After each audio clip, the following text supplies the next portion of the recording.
Hello and welcome. You're watching Middle East Now on I24 News. The headlines this hour.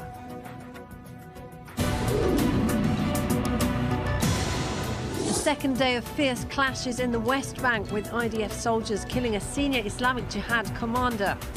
The IDF says 80% of the tunnels under the Philadelphia corridor between Egypt and Gaza have been destroyed.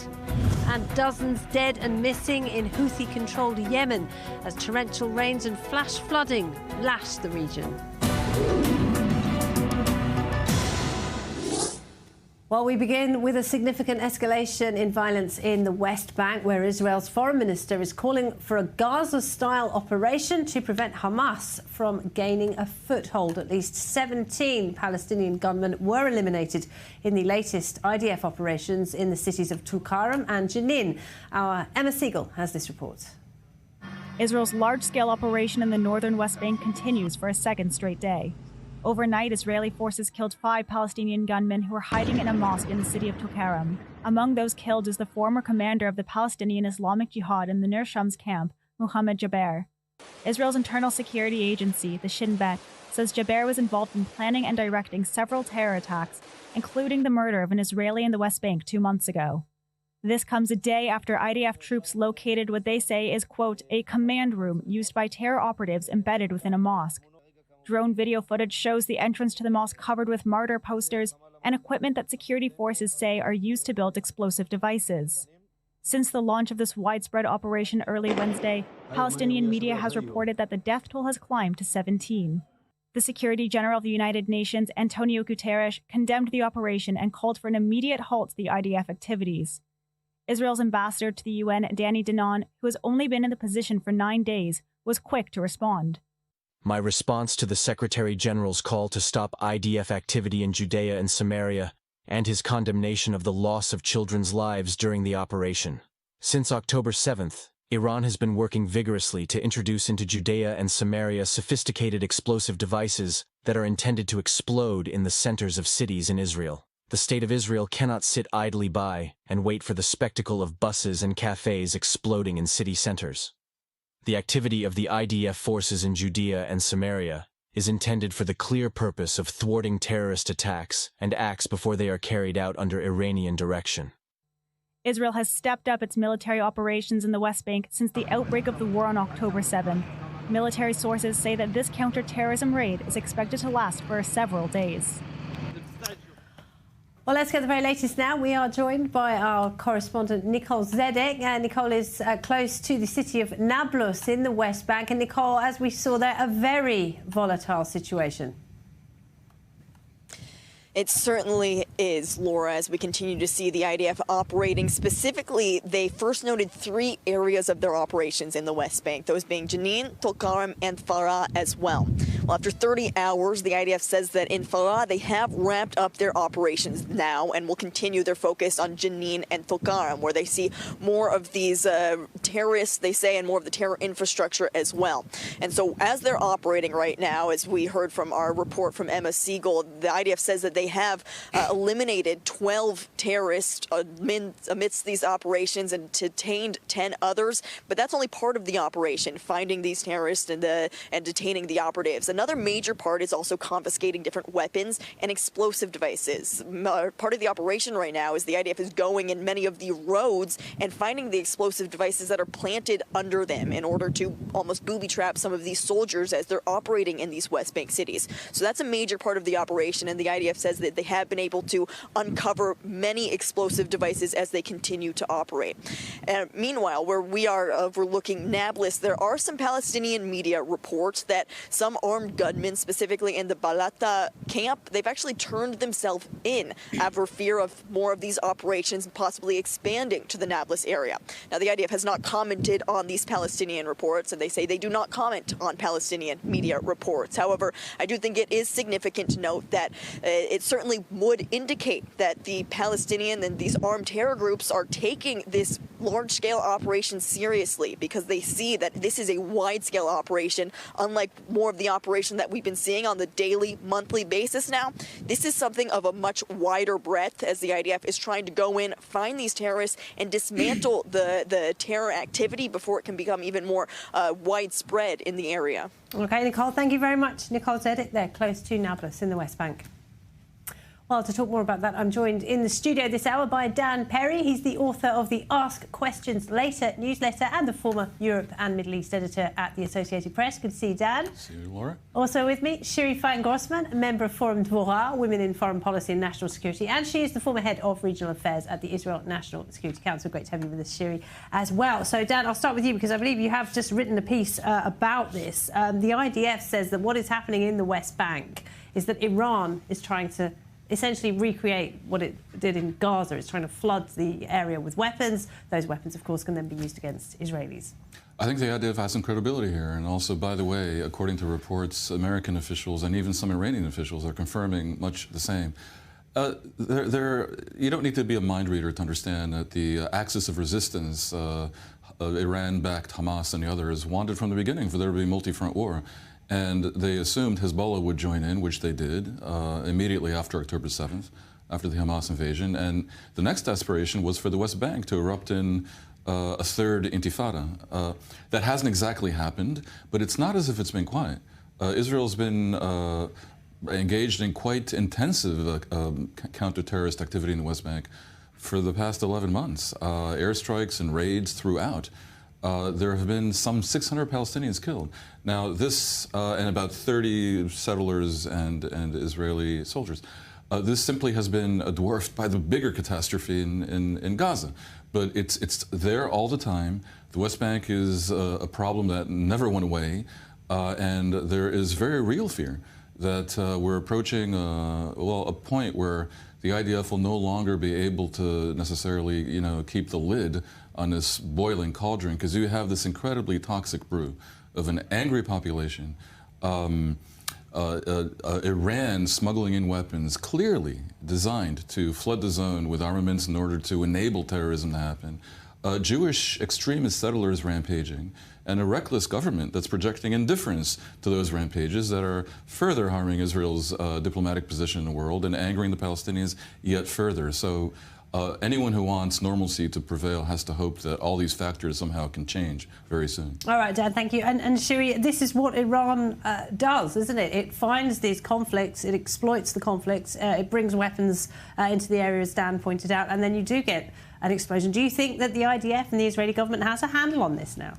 Well, I think this is probably the biggest operations we had in the West Bank in several years now, and I agree with everything that was said. This is it hasn't been a quiet front. It's been, if we haven't been in the Gaza conflict and what's happening up north with Hezbollah, we'd be very much aware of what's going on in the West Bank. And I want to remind and put in context. A lot of this terror activity started 2 years ago. We saw operations in Jenin that we didn't see. It didn't just come out of nowhere. It's actually ever since Protective Edge in the Gaza conflict in 2014, Iran has said to take down Israel, we have to supply the West Bank with arms and guns and explosives. And those arms are coming in via Jordan, aren't they? Exactly, and that's exactly where I was alluding to in my next point. This is in a strategic move. It's also trying to weaken the Jordan kingdom and to move supplies towards it.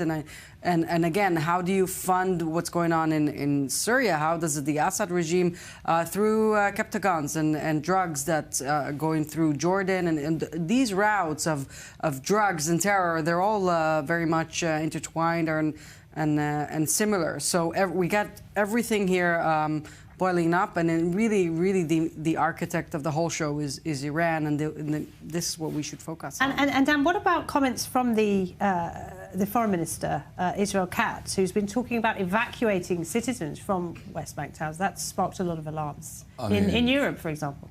Yeah. I mean, let's suppose Israel did such a thing, which I wouldn't necessarily support. Would you have to telegraph it now? Would you have to start making statements now? Israel Katz is responsible for the early decision by the ICJ saying Israel might be committing genocide in May and is acting illegally in the West Bank. A lot of that was justified by tweets by Israel Katz suggesting horrible things about the Palestinians. President Herzog was also cited in that case. No, not like this. I mean, I'm not going to repeat what he wrote. So look, he's not. A few would accuse Israel's current foreign minister of a Solomonic level of wisdom.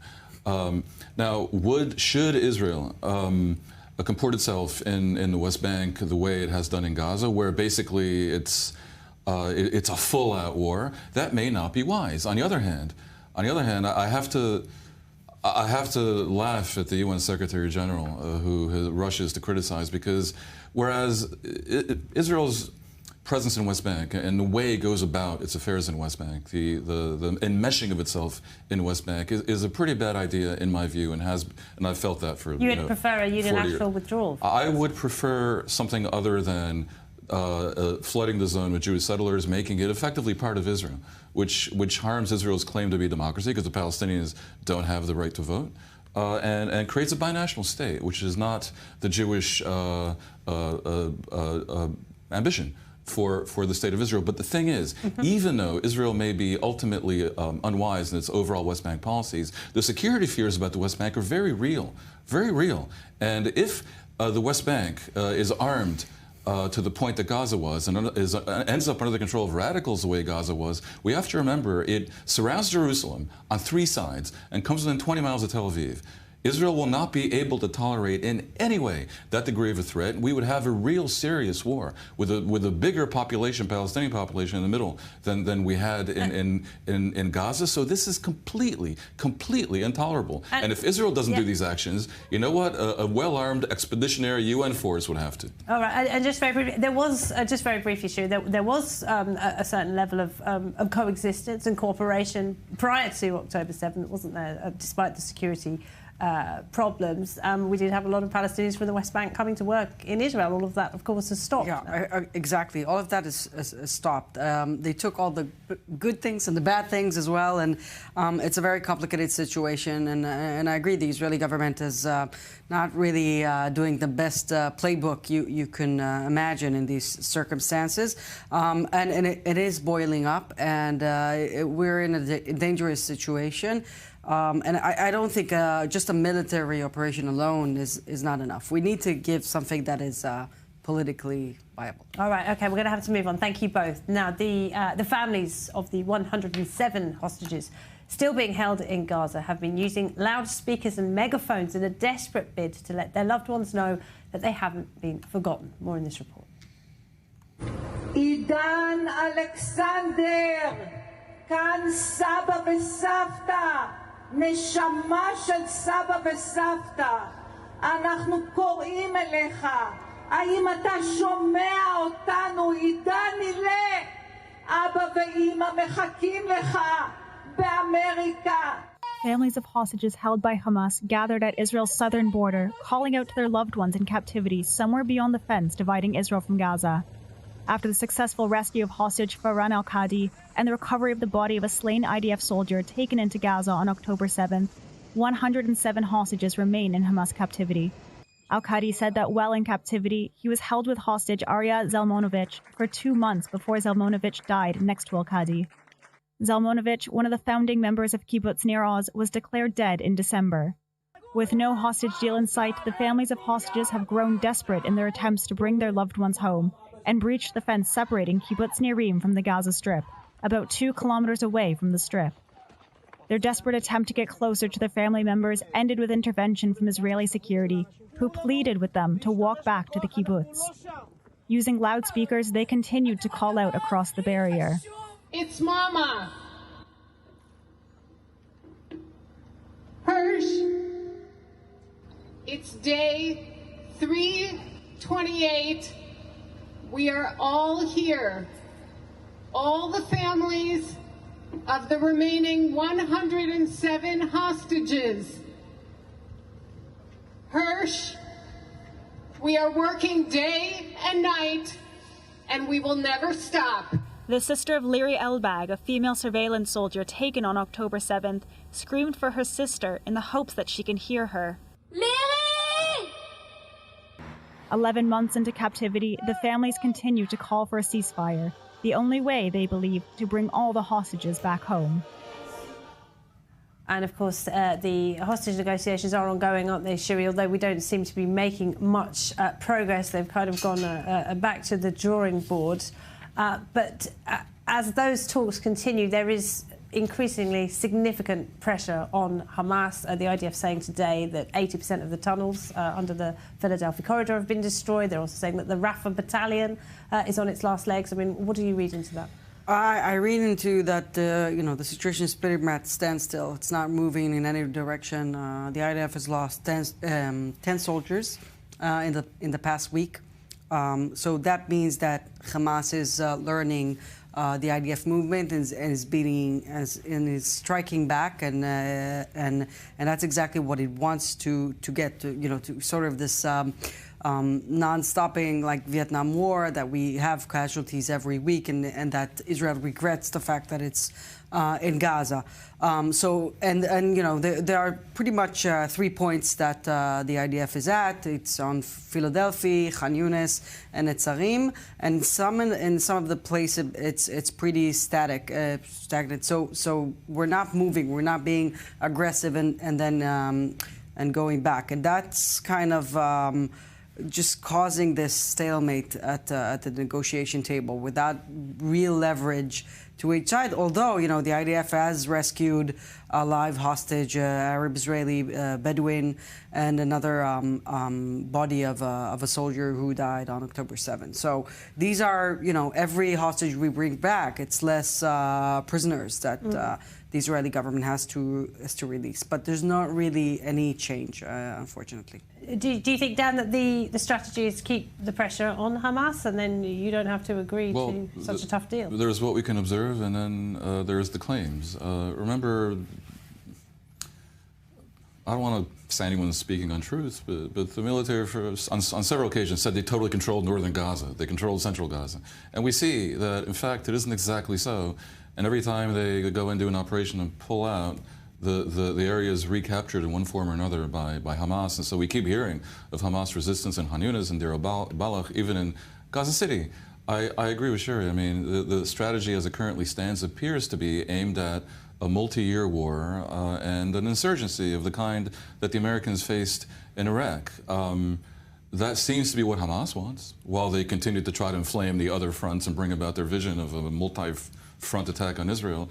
And the other party that benefits from this, and again, I hate to sound cynical, but it's the Israeli government that knows that the minute the war is over, then that is when the political recriminations over the unspeakable debacle of October 7th would occur. And so they're always under suspicion of trying to prolong the war. But there are real legitimate goals that they can pursue, like the Philadelphia corridor. But on the other hand, they have to be put in the overall context of what you're giving up if you prolong the war to pursue those goals. All right, thank you both. So let's talk about the Philadelphia corridor, because this is the 9-mile stretch along the Gaza-Egypt border. The IDF took control of it back in May, and the fate of this corridor is one of the sticking points in hostage negotiations to date. Our Middle East correspondent, Ariel Osseran, has more. The Philadelphia corridor. It's the 9-mile route separating Gaza and Egypt's Sinai Peninsula. It's considered the lifeline of Hamas, under which it has been smuggling weapons and other capabilities for years, through dozens, if not hundreds, of tunnels. We're patrolling here on the Philadelphia corridor, securing one of the points. One of the guys was walking here, and suddenly, a pit. Not sure if you can see through the camera, but it's 13 feet deep. And the direction of the tunnel is that way. What's that way? The border with Egypt, and the tunnel passes under it. It was seized back in May by IDF forces, who have since destroyed dozens of tunnels. As part of the significant field achievements over the past week, we dismantled approximately 50 underground tunnels in the area of the Philadelphia corridor. We are focused on locating, neutralizing and dismantling underground infrastructure in the area. Not all of them are active tunnels. Some of them are very old and have been dealt with in the past. The Philadelphia corridor is also one of the main sticking points delaying a much-anticipated Gaza ceasefire deal. with Prime Minister Benjamin Netanyahu refusing any proposal that does not allow Israel to remain there. I am here deep in Rafah, along with the forces of the 162nd Division. My presence here only strengthened my understanding that our continued hold over the Philadelphia corridor and the Rafah crossing are critical for the future. But will retaining control over the corridor actually prevent Hamas from regrouping? And does that make it more important than returning the hostages? According to all of Israel's security heads, the answer is no. An agreement for the return of the hostages is an urgent moral imperative to save lives. The IDF is generating all the pressure required to create the best conditions for such an agreement, and this is how we have been operating since the end of the previous agreement. The IDF will know how to abide by any agreement that will be approved by the political echelon. Also, former generals, including the last Israeli commander to oversee the corridor before the 2005 disengagement from Gaza, said holding the corridor did not prevent a single smuggling. Another retired Major General, Yitzhak Brik, explained this to Netanyahu in one of 6 meetings he had with the premier since October 7th. The Philadelphia corridor is not a strategic asset. It is nothing, and I'll explain. I met with Netanyahu a few months ago and told him that in order to prevent smugglings through the tunnels beneath the corridor, you need to dig 150 feet under the ground, where you will find hundreds of tunnels that the IDF can't reach. The IDF sits above them and can't stop the constant flow of weapons from Sinai to Gaza. Netanyahu told me, we can't dig there. So we asked the Egyptians to do it themselves, and they refused. In other words, he told me there is no solution. In fact, despite Israel locating dozens of tunnels, Egypt officially denies a single tunnel exists. The ongoing war on our eastern border that requires all our efforts to prevent it from extending further, especially with all the threats it represents to the Egyptian national security in particular, and to the Palestinian case in general. And so, despite Netanyahu's insistence, Israeli current and former military officials say holding the corridor above ground does not have any effect on what happens underground, and that between the Philadelphia corridor or the hostages, there is only one clear choice, and their time is running out. Well, let's talk more about that now with Dalia Ziad. She's an Egyptian scholar and senior fellow at the Jerusalem Center for Foreign Affairs. Great to have you with us, Dalia. Good to see you. And Hamas, in the latest round of talks, has outright rejected any idea of Israel keeping control of the Philadelphia corridor.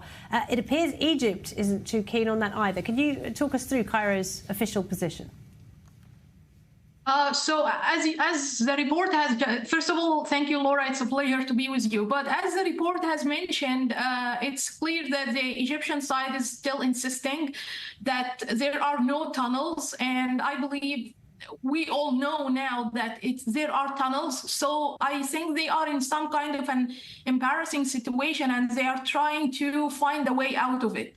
And in this, with keeping this in mind, with this understanding, I think it's important for the Israeli negotiator to start to approach the Egyptian side first with solutions on how to get out of this difficult situation and prepare for the next step, which is crucial for both sides, the Egyptian side and the Israeli side, to control Hamas. Right now, we have seen with our own eyes that Israel Hamas, a goal that many analysts, politicians, and observers a few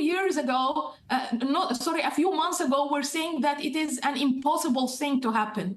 Now it has happened, but the next step is the most crucial one, is how to make sure that we will prevent this from re-happening, from Hamas from regrouping, especially at a time now when we are seeing reports by Hamas leaders saying that they are ready to launch a new wave of suicide bombing against Israelis, either inside Israel or outside Israel. And unfortunately, many people in the Arab world are applauding these calls.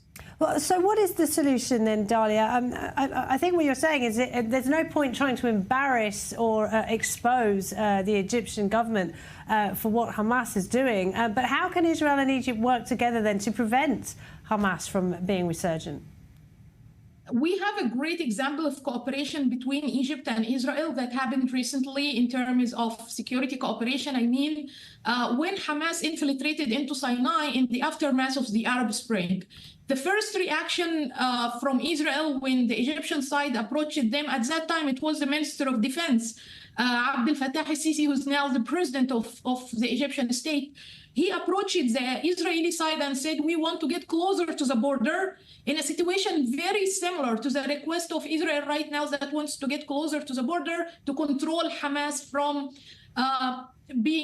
from receiving weapons, from having resources, and also prevent the infiltration of Hamas into Sinai. At that time, Israel did not only allow Egypt to get closer to the border, but also helped Egypt with arms and munitions and military cooperation, intelligence cooperation, in order to control Hamas influence and the other terrorist organizations which later formed ISIS Sinai or Sinai ISIS. So I think it's time now for Egypt to pay back for Israel this favor.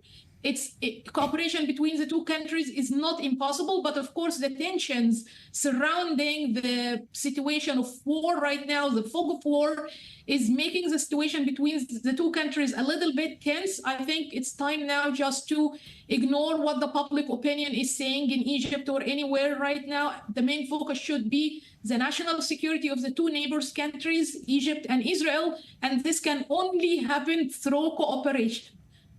Dalia, we appreciate it. Thank you very much indeed. Dalia Ziada there from the Jerusalem Centre for Foreign Affairs.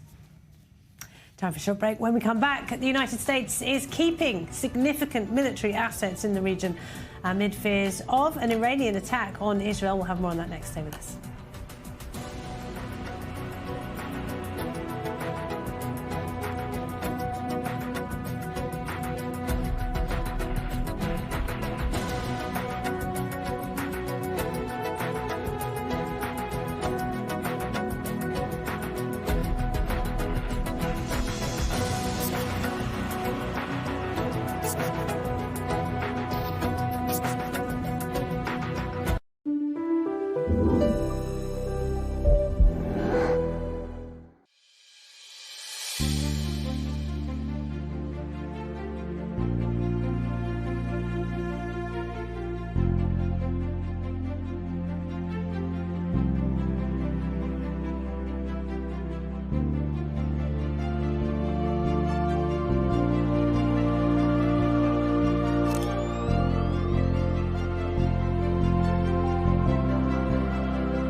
This broadcast is brought to you by Israel Bonds, the most direct and impactful way to support Israel. Invest now at israelbonds.com.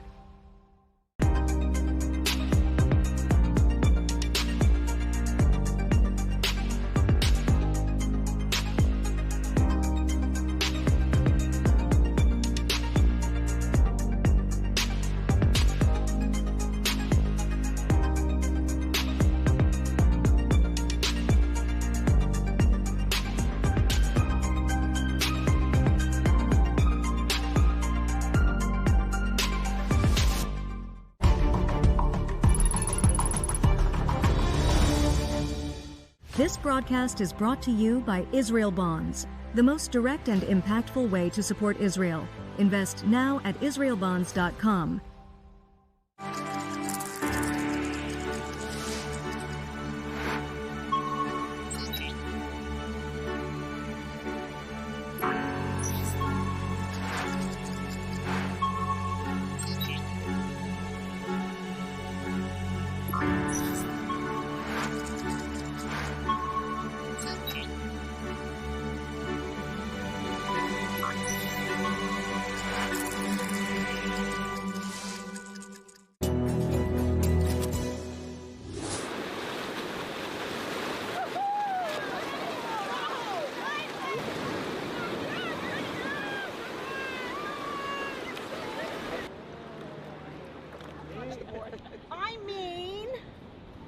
launch his back paws are right here. Okay, this is your sweet spot right away into the surf. Okay, which brings me to.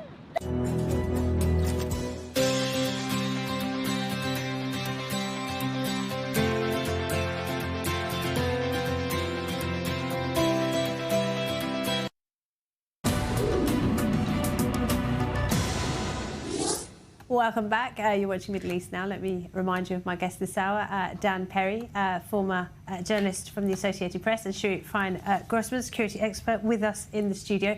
Shuri, let's pick up on what we were talking about before the break. We heard from the great Dalia Ziada, their Egyptian analyst, saying, look, there's no point trying to, embarrass and expose the Egyptians, because we all know that there are tunnels going from Gaza to Egypt, and they've been used for smuggling arms and weapons. The question is, what happens now? And not just the tunnel, the Rafah crossing was probably essential, and that a lot more than I think the Israeli intelligence had any clue. The Egyptians are very important. They are key. They have been key since the beginning of the war. But alas, the Israeli government has been unable to negotiate let's say creatively, diplomatically with the Egyptian side and bring results. I think, the whole, argument of Hamas defeated, we have to be very clear. The army of Hamas has been defeated, but now it's a guerrilla style movement, and it can be like that for forever, basically. Actually, I think Hamas has been very clear. He doesn't want to take care of the citizens of Gaza anymore. He just wants to fight Israel in a guerrilla style. National security is about making uncomfortable choices. It's not about good choices. It's the less worst choice.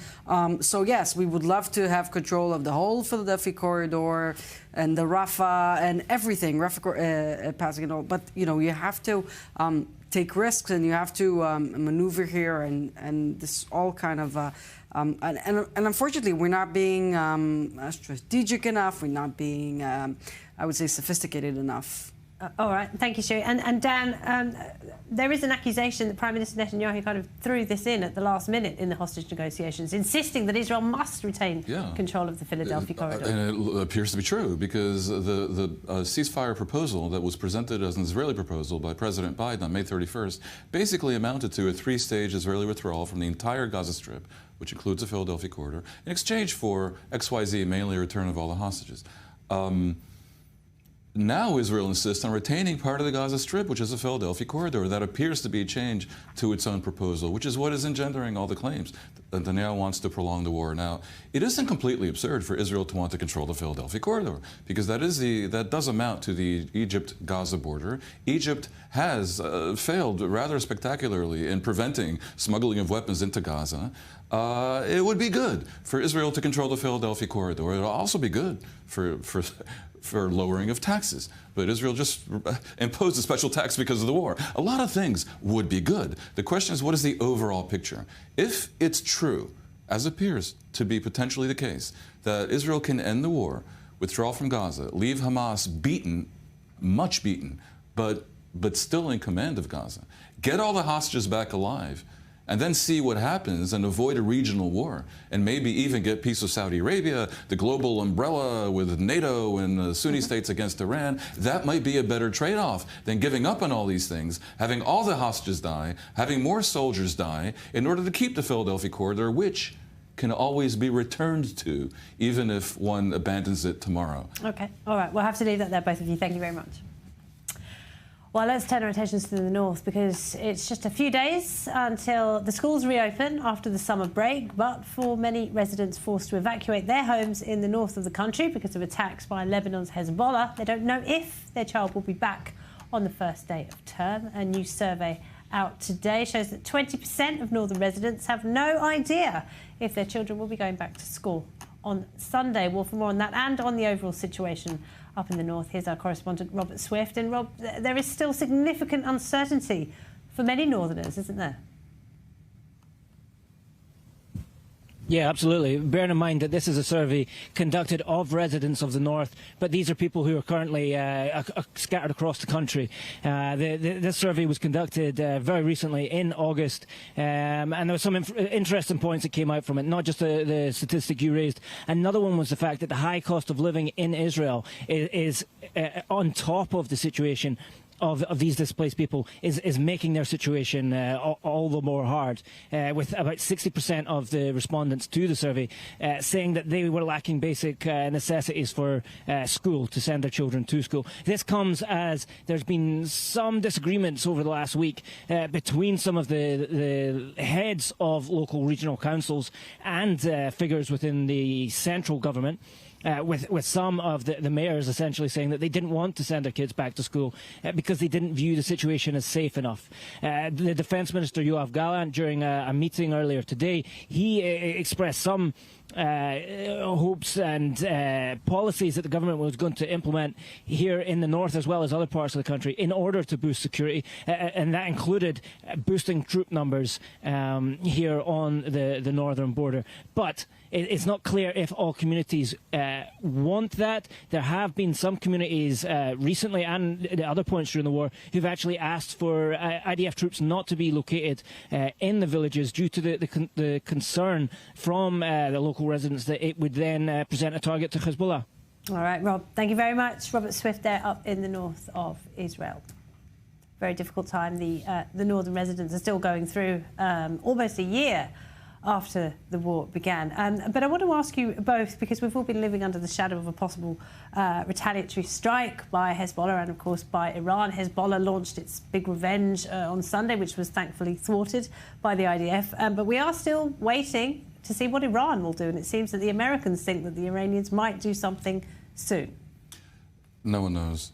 There were a few weeks where the Americans thought the Iranians had been deterred by the fact that massive carrier groups have been brought to the Middle East and major sabers had been rattled, with the U.S. threatening Iran with cataclysmic circumstances. None of us are mind readers, and the group of people in Iran and also in Hamas, rather Hezbollah, that make these decisions is very small. They're pretty expert at disinformation and distractions, and we'll have to wait and see. I continue to assess that the Iranians don't want to provoke the Americans into a major strike, and it is within, I think, America's competence, the United States' competence, to deter them if they weren't completely risk averse and completely driven by electoral concerns in the U.S. right now, whereby the American voter does not really want to risk another Middle Eastern misadventure. Like Iraq and Afghanistan. But honestly, I mean, the weakness displayed by America vis-a-vis the Houthis, for example, is the kind of thing that in the Middle East only invites further attack. And the Iranian regime is sufficiently brittle that I should think that there is some leverage to be deployed against them. All right, thank you, Dan. And of course, it's nearly a month now since Ismail Haniyeh was assassinated in Tehran, and there hasn't been a response from the Iranians, despite almost daily threats. Well, I think as time went by, I think the dilemma is very real. I think there's a debate that's going on internally within Iran decision makers with the new president. I don't want it to shine away from striking directly from Iran to Israel and trying to reach some sort of a new nuclear deal to take away some of the sanctions. So there's a lot of good reasons for them not to retaliate again directly from Iran in the same way we saw in April a few months ago. But still, there are multiple ways for them to attack Israelis or Jewish population throughout the world, and through proxies. And again, what is happening in the West Bank and other places is again an Iranian thing. But we are discussing whether they will strike directly from Iran towards Israel, and there's just no strategic sense in doing that while there's such an American presence in the area, and it's. If they're listening to Israeli media, and I'm sure they are, there are many analysts who say this is the opportunity to strike back at Iran, to take away strategic assets, not just nuclear, but also nuclear sites, and also oil and the Iranian, that will tumble Iranian economy, etc., etc. So I think the dilemma is very much real, and in some degree they are deterred. I think the division of labor is, there is a sense that now is a time to do something about the unacceptable situation in the north, but Israel can deal with Hezbollah. I think they'd rather have the U.S. deal with Iran. For Israel to take on Iran would be almost to waste the potential of a Western move against Iran by sullying it with Israel, which is a trigger for the entire region. So the argument is that Israel has the attacking capability on Iran, but defensively, they need the Americans. And while they're here, it's a good time to do this. I would say anyone looking for signs the Iranians are eager to find a way out might note that they are now making entreaties vis-a-vis the Europeans to restart a nuclear deal. Okay, well, let's talk more about that. Thank you both, because as you just heard, the US is keeping 2 aircraft carriers in the region and other significant military resources in order to deter Iran, suggesting that there is still an expectation in Washington that Tehran will try to attack Israel. Well, with me now, Gabriel Noronha is a former special advisor for Iran at the US State Department. He worked under Secretary Mike Pompeo. Thank you very much for being with us, Gabriel. And it's been nearly a month, as I said earlier, since the Hamas chief was assassinated in Tehran. Still no response. What do you think is the US assessment at this point?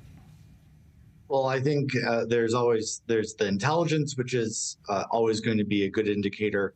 And then there's sort of the fortune telling. On the fortune telling side, one thing is that Iran traditionally and its proxies try to respond to a attack within 40 days. It's sort of their custom. And so that's going to come up on September 9th. That window will pass. They're not bound by that by any stretch of the imagination, but just sort of custom within the strategic culture there. I think what we're seeing is that Iran doesn't know what its game plan is here. They don't know how they want to manage escalation. They understand that they have a limit here. If they attack in a small fashion, it'll mostly get intercepted and they won't be able to impose costs on Israel.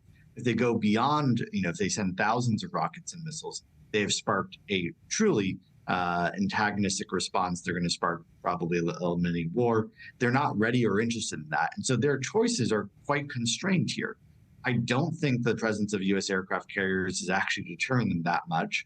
I don't think anyone fears that the Biden administration is going to pummel Iran with missiles or any of its munitions from those carriers. And there has been some criticism of the Biden administration's policy to seek de-escalation at all costs. Do you think that has emboldened Iran to a certain extent?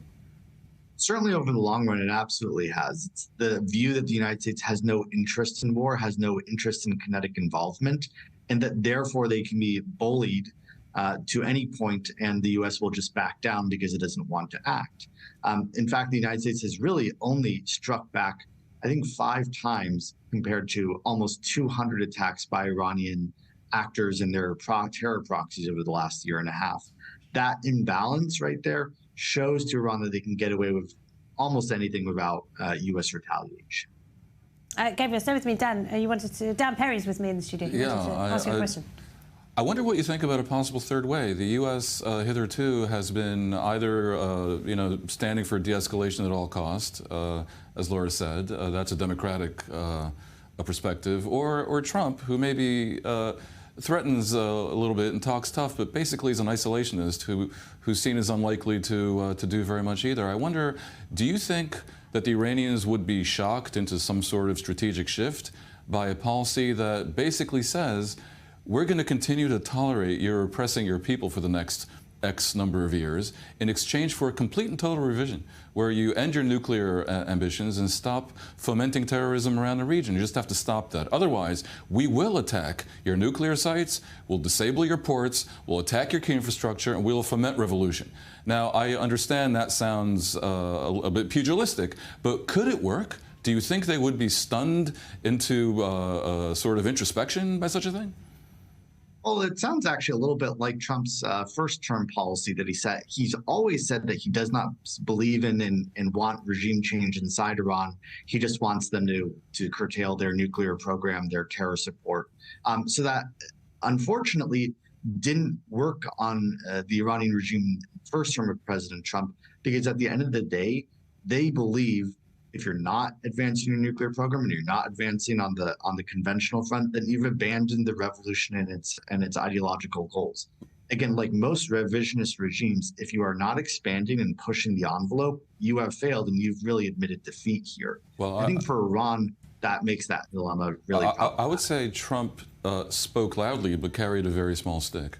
And I'm suggesting a third way where the stick would be big. I understand your point that would undermine their greater goal of expanding the revolution, but maybe they would prefer to preserve what is rather than lose and also, everything. I think, Gabriel, there are signs as well, aren't there, from the new president? There seems to be a lot of people around the world who are very keen to paint him as a moderate, as someone who will, be more willing to engage with the United States. We've even heard Khamenei himself saying he's interested in getting back into the nuclear deal. Are you concerned that the US might fall into that trap once again?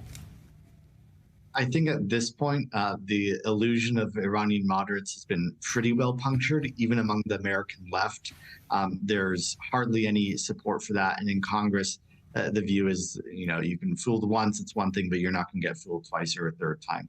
So I think that question is gone, and I think the JCPOA in its entirety is off the table. It would have to be a new deal, maybe looking at a smaller scope of Iranian uranium decreases for very temporary, limited sanctions. All right, Gabriel Noronha, we appreciate it. Thank you very much indeed. Thanks for having me. Now, dozens of people are dead or missing in Yemen after another round of torrential rain and flash flooding in the west of the country. These are the areas under the control of the Houthis, another Iranian-backed proxy. Those areas have been hardest hit, and there are now fears of a cholera outbreak as well. Our Middle East correspondent, Ariel Osseran, joins us now. And Ariel, the Houthis control these flood-stricken areas, don't they? Are they doing anything at all to help the victims? Well, they are responsible for the emergency crews that are continuing to search in some areas for missing people. The latest update by Houthi officials on their official television station in Masira is that they managed to locate or identify 13 bodies that were missing of about 40 in the northwestern province of El Mahwit. And as you mentioned, these are areas, the hardest hit areas from these torrential rains going back to late June, early July. A total of nearly 100 people, 99 is the official number, have been killed. But there is a lot of criticism on the Houthis that they're not doing enough, that they're not projecting enough information to the public. And obviously the fact that this is happening in the country, the poorest country in the Middle East, one that the UN says is currently suffering from one of the most dire humanitarian situations on the planet. So having an environmental disaster, that doesn't help either. And of course, what the Houthis have been very efficient at is targeting and harassing shipping in the Red Sea. Its latest attack targeting a Greek oil tanker. We're now learning that that tanker is leaking oil into the Red Sea, a potential environmental catastrophe, Ariel. Yeah, from one environmental catastrophe caused by global warming to another caused by the Houthis themselves. This is the oil tanker, Sunian, Greek flagged, has 150,000 tons of crude oil, and environmental experts are warning that any spill of the oil will cause a disastrous environmental crisis in the area off the coast of the Red Sea. This is the ship that the Houthis targeted last week, and in this evening, actually a short while ago, they posted new footage of not only their targeting of the ship, but then they stormed the ship, and then at the end of the video you can see them deliberately exploding the ship in multiple areas, knowing that this is a crude oil ship. There is no other reason to do so except to sink it, knowing that that would cause a humanitarian environmental crisis. Ariel, thank you very much. Ariel Osseran there. And Shiri, this goes back to what we were talking before about American deterrence. Here we have a terrorist group funded and armed by Iran, causing absolute havoc in the Red Sea for more than a year now. Well, it's a lot more than a year. It's the civil war has been going on in Yemen for ever since 10 years now, and the Saudis and the Arab coalition has not been able to deter the Houthis, who've been playing the Hezbollah playbook with youth movements, with everything that has to do with it, and then they're just getting more popular and stronger with the conflict in Gaza. Unfortunately, the U.S. and Britain hasn't really. They have been striking. It's been hard to somewhat be deterred. Yeah. Exactly. They need harsher response. This is all going back to the discussions we had earlier about falling in love with this escalation process and not being aggressive enough. I think there will come a day and a time where the threshold would be pushed to the fact that the U.S. will have to retaliate in a much more aggressive way. I think it's unfortunate that there will be casualties that will bring on that day. All right, Shiri. And Dan, once again, the policy to bring about de-escalation at all costs is bearing results. We can see there is no de-escalation. The Houthis continue to attack global shipping and cause havoc. It's a terrible mistake. Much as I personally sometimes come across as an extreme moderate with the Palestinian areas, I think with Iran and its proxies, I would be far harsher. I would counsel the Americans to walk away from this de-escalation at all cost notion, because it brings only escalation.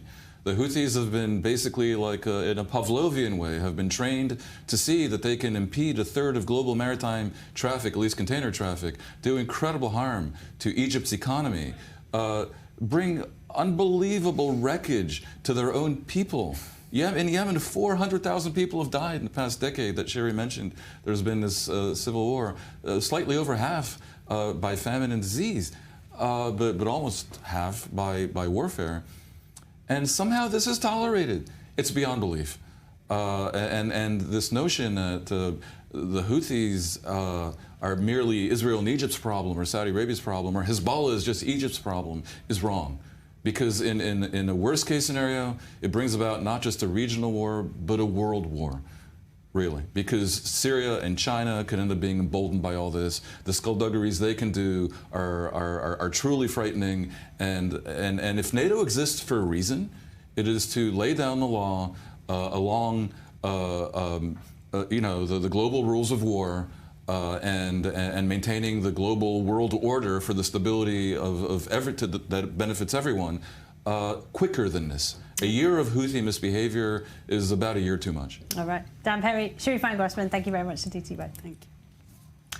Well, finally, the United Arab Emirates is seeking to get a handle on undocumented workers in the country. It's launching a 2-month amnesty for people who may have overstayed their visa or who have failed to register their children with the authorities. The UAE hosts more than 8 million migrant workers from dozens of countries. Well, let's go to Dubai now and our correspondent, Bastien Bory. Bastien, why this amnesty now and how will it work exactly? Well, what is happening is that every year, pretty much every year, it didn't start in 2024, several thousand people actually take advantage of some loopholes in the system here, or rather of the impossibility for the authorities of tracking, as you said, the millions of people who live on Emirati soil. So in 2023, for instance, we've had 10,000 immigration cases, including absconders. These are those who left the country suddenly without declaring it to the authorities, without cancelling their visa, and therefore they were able to continue to receive certain benefits even though they had left and were abroad for good. Another category is those who enter the country illegally. We're talking of, in particular, of nationals coming from countries at war, such as Yemen, such as Sudan, and who arrived by boat, for instance, since it is easier to fool port authorities than airport authorities. Then we have those who forged resident permits. They literally made fake papers, which happens in every country in the world. Then the people working for another company without an official permit, those whose residence visas had expired, those caught working on visit visas, etc., etc. So even though the laws look strict on paper, there are always loopholes that allow this kind of behavior even here in the UAE. And just briefly, Bastien, an American rapper says he's cancelling his upcoming gig in Dubai because he opposes the UAE's alleged role in the war in Sudan. What's the reaction there? Well, it definitely triggered a wave of support on social networks where many people called on other artists to protest against the UAE's alleged role in the Sudanese civil war. And we're not just talking about artists. Some lawyers as well are also exploring the possibility of legal action against the UAE, although it has to be said that Abu Dhabi has repeatedly denied involvement. These lawyers are also pointing to the UAE's supposed violation of the UN arms embargo on this Sudanese region of Darfur. A group of US Congress members have also expressed concern over reports that the UAE was providing military support to warring parties there. But again, we're still in the allegation phase of this case and more investigations will be conducted. But in the meantime, this case is gaining momentum, and for the moment, the authorities do not seem to be willing to comment on the cancellation of Macklemore's concert. OK. Bastien, thank you very much indeed. Bastien Bory there over in Dubai. Well, that brings us to the end of this edition of Middle East Now. Many thanks for watching, and do stay with us on I24 News. Kalev Ben-David is up next with tonight's rundown. Good night.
Shalom. ¿Qué me trae por aquí? La necesidad impostergable de 600 millones de hispanoparlantes que ahora necesitan escuchar el mensaje judío e israelí en tiempos difíciles. ¿Cómo lograrlo?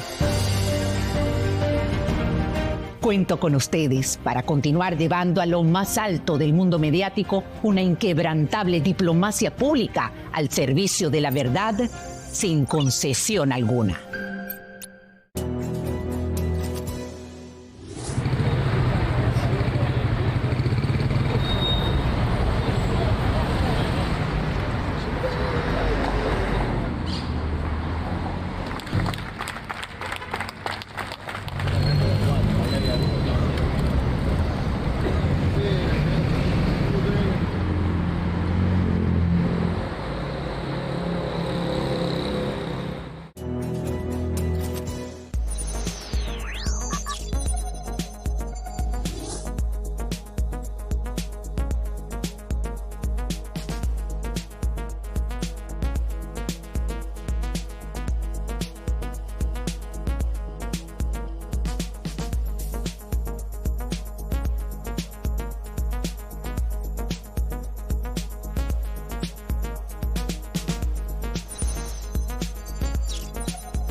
Jó, teljesen jó.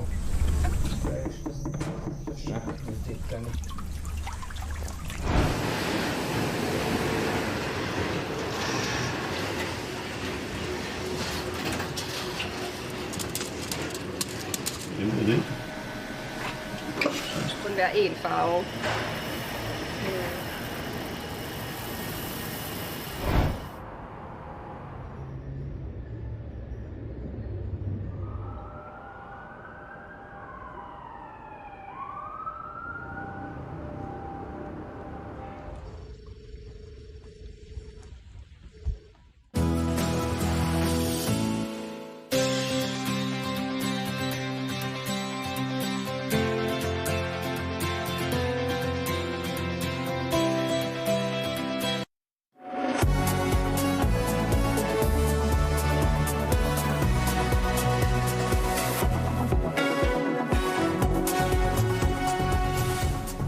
The U.S. claims progress in the talks for a hostage deal, but their families are losing patience over what they say is Netanyahu's foot-dragging. We'll take a closer look.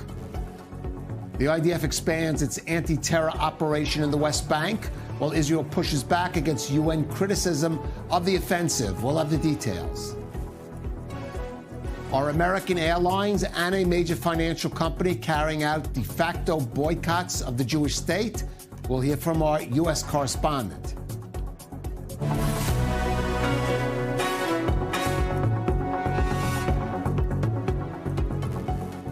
This is the Rundown on I-24 News. I'm Khaled Ben-David. As lower-level negotiations toward a hostage release deal for Gaza ceasefire continue in Cairo, the U.S. is trying to remain positive about the outcome. U.S. National Security Advisor Jake Sullivan told reporters during a visit in Beijing today that, quote, the negotiators are bearing down on the details, meaning that we have advanced the discussions to a point where it's in the nitty-gritty and there is positive signs of progress. But for the families of the hostages, their patience is wearing thin. And yesterday, they carried out their most dramatic protest yet against what they see as both the intransigence of Hamas and the reluctance of Prime Minister Benjamin Netanyahu to reach a deal. After a convoy brought the hostages' families from Tel Aviv to Israel's border communities near the Gaza Strip, grandparents, parents, and siblings used speakers to call out to their loved ones in Hamas captivity. In their desperation, several relatives breached the fence separating Israel from Gaza. Emma Siegel has more in this report. Idan Alexander, כאן סבא וסבתא, נשמה של סבא וסבתא. אנחנו קוראים אליך. האם אתה שומע אותנו? עידן הילך. אבא ואמא מחכים לך באמריקה. Families of hostages held by Hamas gathered at Israel's southern border, calling out to their loved ones in captivity somewhere beyond the fence dividing Israel from Gaza. After the successful rescue of hostage Farhan al-Qadi and the recovery of the body of a slain IDF soldier taken into Gaza on October 7th, 107 hostages remain in Hamas captivity.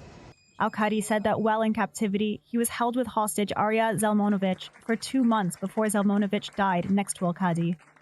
Zalmanovich, one of the founding members of Kibbutz Nir Oz, was declared dead in December. With no hostage deal in sight, the families of hostages have grown desperate in their attempts to bring their loved ones home and breached the fence separating Kibbutz Nirim from the Gaza Strip, about 2 kilometers away from the Strip.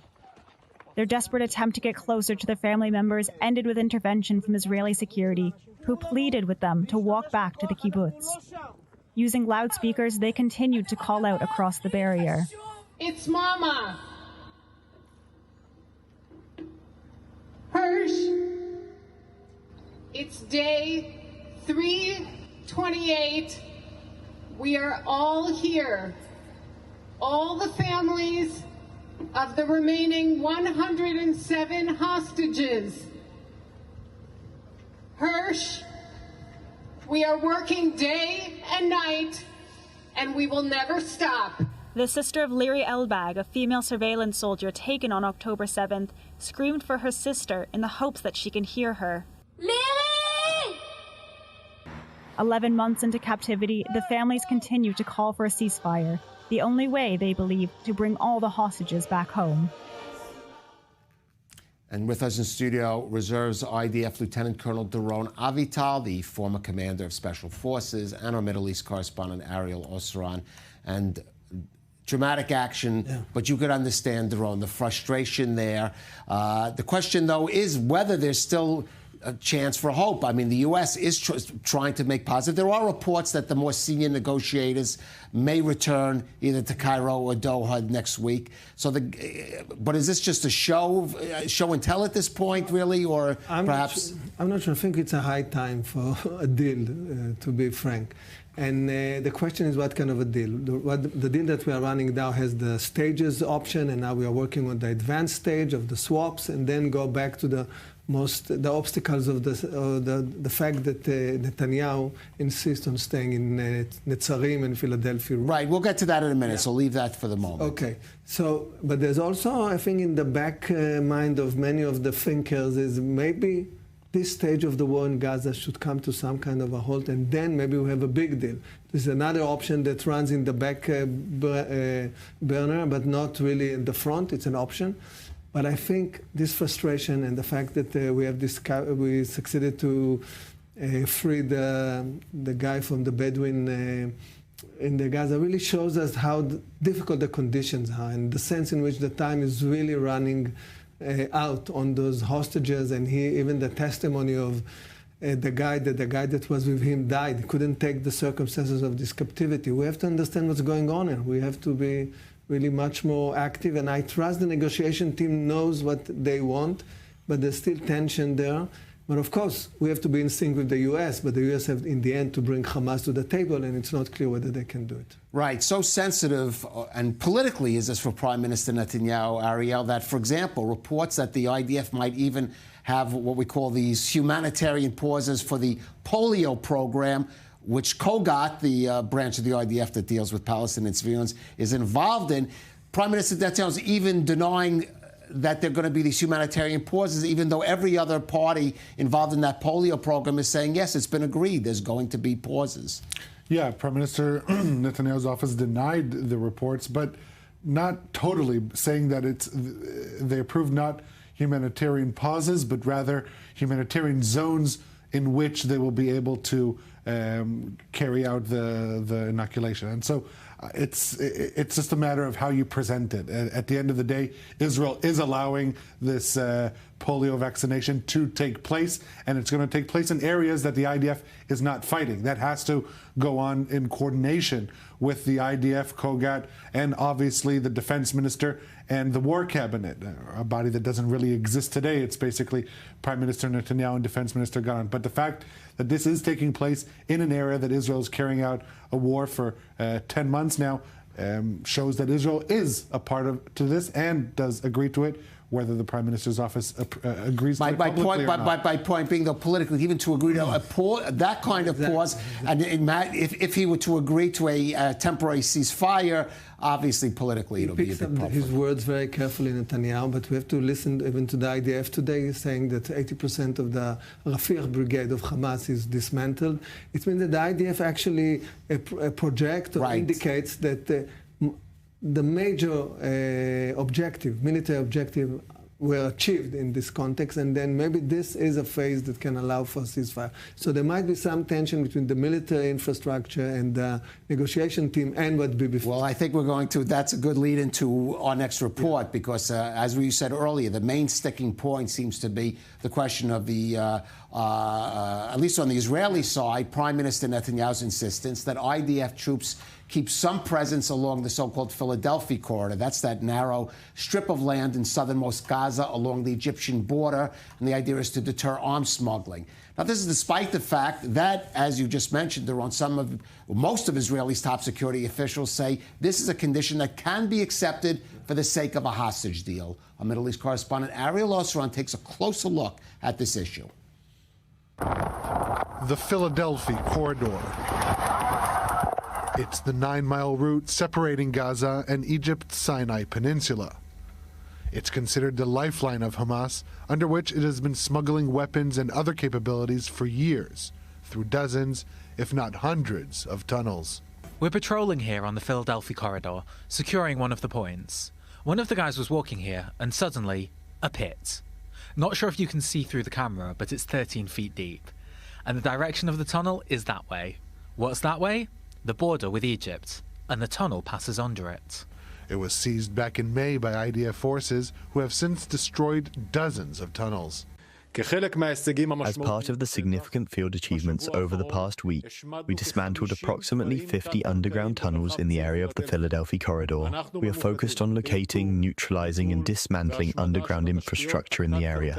Not all of them are active tunnels. Some of them are very old and have been dealt with in the past. The Philadelphia Corridor is also one of the main sticking points delaying a much-anticipated Gaza ceasefire deal, with Prime Minister Benjamin Netanyahu refusing any proposal that does not allow Israel to remain there. I am here deep in Rafah, along with the forces of the 162nd Division. My presence here only strengthened my understanding that our continued hold over the Philadelphia Corridor and the Rafah crossing are critical for the future. But will retaining control over the corridor actually prevent Hamas from regrouping? And does that make it more important than returning the hostages? According to all of Israel's security heads, the answer is no. An agreement for the return of the hostages is an urgent moral imperative to save lives. The IDF is generating all the pressure required to create the best conditions for such an agreement, and this is how we have been operating since the end of the previous agreement. The IDF will know how to abide by any agreement that will be approved by the political echelon. Also, former generals, including the last Israeli commander to oversee the corridor before the 2005 disengagement from Gaza, said holding the corridor did not prevent a single smuggling. Another retired Major General, Yitzhak Brik, explained this to Netanyahu in one of 6 meetings he had with the premier since October 7th. The Philadelphia Corridor is not a strategic asset. It is nothing, and I'll explain. I met with Netanyahu a few months ago and told him that in order to prevent smugglings through the tunnels beneath the corridor, you need to dig 150 feet under the ground, where you will find hundreds of tunnels that the IDF can't reach. The IDF sits above them and can't stop the constant flow of weapons from Sinai to Gaza. Netanyahu told me, we can't dig there.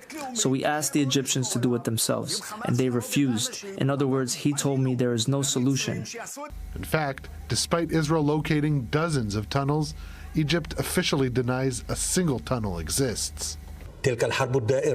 The ongoing war on our eastern border that requires all our efforts to prevent it from extending further, especially with all the threats it represents to the Egyptian national security in particular, and to the Palestinian case in general. And so, despite Netanyahu's insistence, Israeli current and former military officials say holding the corridor above ground does not have any effect on what happens underground. And that between the Philadelphia Corridor or the hostages, there is only one clear choice. And their time is running out. Now, Doron, you mentioned earlier the IDF releasing information about having destroyed most of the Hamas's Rafah brigade. By the way, they also said that they destroyed 80% at least of the tunnels. Perhaps, as you said, trying to convey the message, we've done enough of what we need to do in the corridor.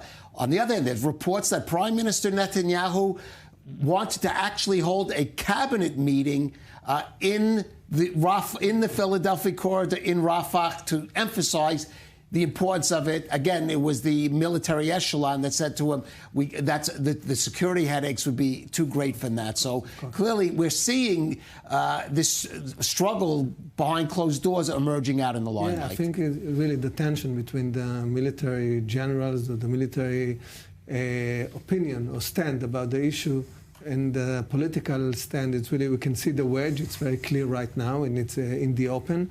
And Brik, General Yitzhak Brik, was a famous tank commander in the 73 war. He's a very vocal, critical voice against Bibi, and maybe he positioned himself as the extreme criticism and the position he thinks a halt to the war, a bargain, a ceasefire, a hostage deal, then regrouping the Israeli army, and then thinking how to go ahead in the north and in other places. So this is On the far critical point, we can put Yitzhak Brik, but there's the whole spectrum of opinions. But I think all around, the negotiation team and most of the generals of the IDF think hostage deal comes first right now.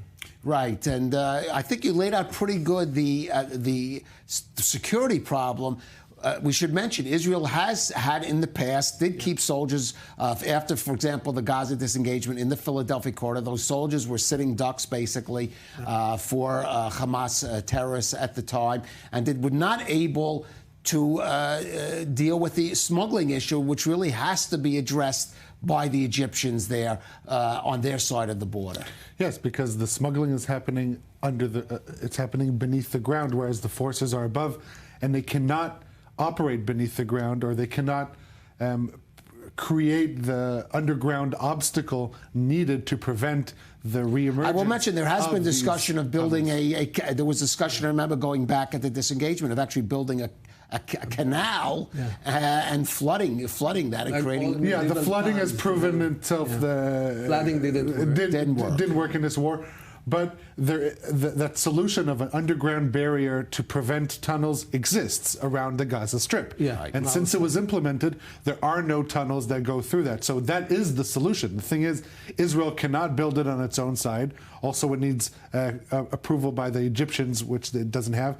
And also, it will take a while, and it endangers the forces who are already endangered now by being positioned above ground. Right, and being stationary there. Being stationary. And so in the absence of that, and the Egyptians, not only do they not want to build, they say there are no tunnels. So there really does not appear to be any immediate solution that warrants staying on the ground there. And I will just note that Rafah was the last destination that the IDF entered in its war in Gaza. If the Philadelphia corridor is the most strategic goal that Israel must, under any circumstances, constantly retain it, why didn't it go there first? Why didn't it start the war there? Why wasn't that, if it's the most important objective, why wasn't it placed first and the highest priority? I think that discrepancy also illustrates that perhaps we're not only talking about security, military considerations. Right, political, geopolitical. And also presence of forces within the Gaza Strip expose them to guerrilla warfare. We are losing soldiers all the time. So we have to decide also, it boils down to the question, what is the day after in Gaza? And all those trajectories converge to the dilemma that right now is present. Right, and big questions that have to really be addressed. Well, we're going to move now from Gaza to a front that has become much more active in recent days, and that is the West Bank, where the IDF is stepping up one of its biggest counter-terror operations in decades, targeting militant cells and facilities in those hotbed cities of Jenin, Tulkarm, and also now other areas. Israel says at least a dozen gunmen have been eliminated. Palestinian sources claim at least 17 killed as the operation continued for a second day today. The offensive has drawn criticism from the UN Secretary General that Israel's envoy has strongly rejected. More in this report from Emma Siegel. Israel's large-scale operation in the northern West Bank continues for a second straight day. Overnight, Israeli forces killed 5 Palestinian gunmen who were hiding in a mosque in the city of Tulkarm. Among those killed is the former commander of the Palestinian Islamic Jihad in the Ner Shams camp, Mohammed Jaber. Israel's internal security agency, the Shin Bet, says Jaber was involved in planning and directing several terror attacks, including the murder of an Israeli in the West Bank 2 months ago. This comes a day after IDF troops located what they say is, quote, a command room used by terror operatives embedded within a mosque. Drone video footage shows the entrance to the mosque covered with martyr posters and equipment that security forces say are used to build explosive devices. Since the launch of this widespread operation early Wednesday, Palestinian media has reported that the death toll has climbed to 17. The Secretary General of the United Nations, Antonio Guterres, condemned the operation and called for an immediate halt to the IDF activities. Israel's ambassador to the UN, Danny Danon, who has only been in the position for 9 days, was quick to respond. My response to the Secretary General's call to stop IDF activity in Judea and Samaria, and his condemnation of the loss of children's lives during the operation. Since October 7th, Iran has been working vigorously to introduce into Judea and Samaria sophisticated explosive devices that are intended to explode in the centers of cities in Israel. The State of Israel cannot sit idly by and wait for the spectacle of buses and cafes exploding in city centers. The activity of the IDF forces in Judea and Samaria is intended for the clear purpose of thwarting terrorist attacks and acts before they are carried out under Iranian direction. Israel has stepped up its military operations in the West Bank since the outbreak of the war on October 7th. Military sources say that this counter-terrorism raid is expected to last for several days. Danny, the ambassador did not making reference to that recent attempted bombing in Tel Aviv, where the terrorist who blew himself up did come from the West Bank. And for more, let's go to the West Bank, the northern West Bank, Samaria, the community of Har Bracha, and our correspondent Nicole Tzedek is there near the city of Nablus. And Nicole, again, the IDF really stepping it up. People are saying one of the biggest operations in years, and really trying to control that situation in the West Bank, make sure it doesn't become a front on par with what we're seeing, for example, in Gaza and the northern border. That's certainly what the IDF is trying to do right now. And we do have to mention that over the past several months, even several years at this point, we do continue to see counterterrorism operations inside the West Bank, but nothing of this breadth and this width like we've been seeing over the past 2 days now. As night falls here on the West Bank, it really does wrap up the second full day of this counterterrorism operation inside the West Bank. And as these troops are operating, specifically in the northern areas of Jenin and Tulkarem, already the IDF says that there were some smaller operations also happening in Farah, also not too far nearby. But after 30 hours, they said that operation in Farah has wrapped up, and their main focus still remains in Jenin and Tulkarem.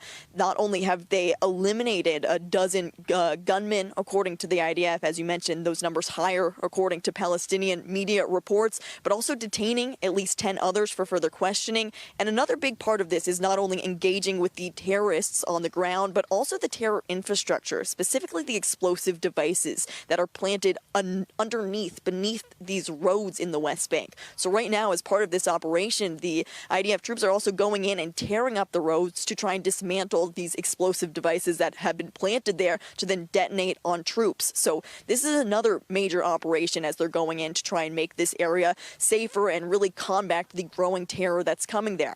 And as you mentioned, though we've seen some other operations happening in the West Bank on a smaller scale, this does come after earlier this month there was an attempted suicide bombing in Tel Aviv.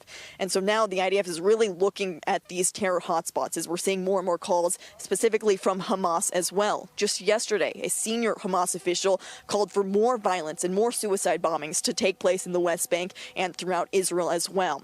This is something that we've been seeing since October 7th, Hamas calling for more of this incitement of violence coming from the West Bank. And we haven't seen it to the full extent that Hamas has wanted. We still have seen, though, plenty of attempted terror attacks and even successful terror attacks. And so that's why the IDF is now going forward, trying to find these different local terror hubs and eliminate them at the source in the West Bank. Right. Let's stress those explosive devices you mentioned. That's the reference that Ambassador Doan was saying of arms coming from Iran being smuggled in, those IEDs that were used, for example, so deadly against the U.S. troops in Iraq, for example.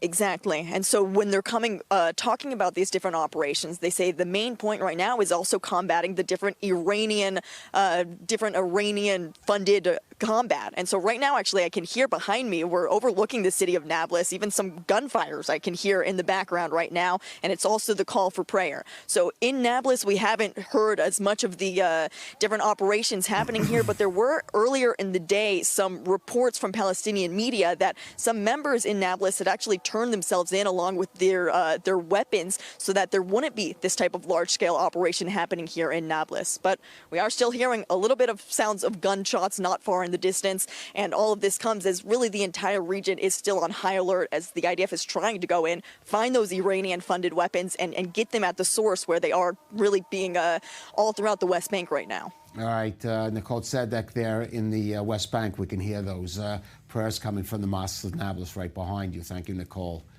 And they're on again here, a similar situation, those arms smuggling, in this case coming from the Jordan border, which Israel controls completely, by the way. But it shows you those arms coming in, those Iranian-supplied arms, and are having an impact there on the security situation in the West Bank. The northern Samaria right now is a war zone. We have to admit it. The Palestinian Authority has no control over there, and we have We have terrorists from different organizational affiliation converging together. It can be Hamas, Islamic Jihad, it can be associated with the Fatah. This is a new kind of terror hubs that we have to operate against. And of course, we had this event in Tel Aviv that by miracle didn't end in a terrible catastrophe. And this is really at the heart of the country. It's a few miles from Netanya, a few miles from Afula in the north. So we have Tulkarem, we have Jenin, that's really a hotbed of terrorism. We have overlooking the Ben Gurion Airport. Exactly. We have Nablus, of course, which is the center of this area, and we have, as we go to the east, we have Tubas and this camp Al-Faro. Yeah, it's, Israel had to make a decision about a large-scale operation. That's what we do now, and I hope this would succeed to calm things down, but this is really a front, a serious front that it picks up later. Absolutely. And Ariel and Nicole mentioning some escalated rhetoric from Hamas leadership, and particularly one comment about a tactic that fortunately we have not seen yet in a number of years, but certainly could pose a threat. Hamas is trying to bring back suicide bombings. It is trying also to kind of revive the myth of Yahya Ayash, the famed engineer who brought the suicide bombings to the forefront in Hamas. He was eliminated by Israeli forces in an explosive device in his phone. That he didn't survive that. But we're talking about a statement yesterday by Khaled Mashal. He's the former head of Hamas. He was succeeded by Ismail Haniyeh, who was eliminated in Tehran, and he's calling to bring back these terror attacks. Now, I will just note that we're airing this video today because only today it resurfaced because it was removed yesterday from YouTube for violating its terms for inciting for terror. Let's take a listen to what Mashal said yesterday.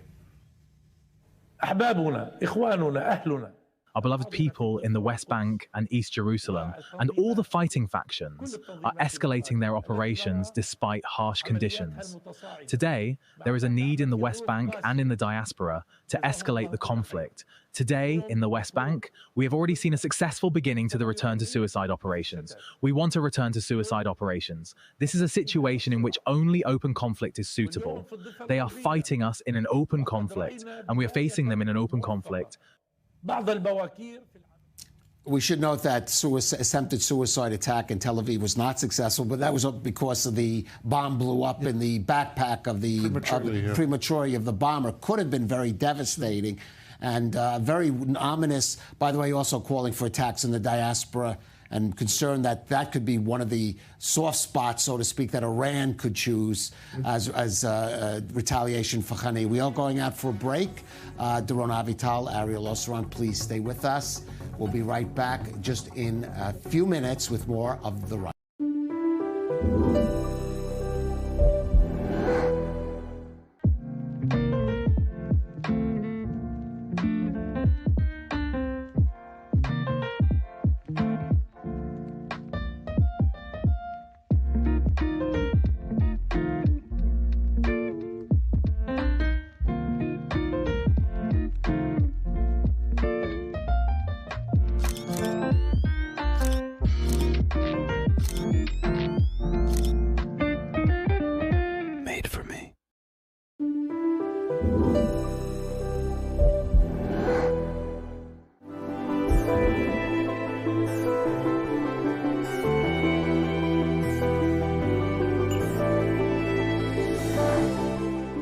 Shalom.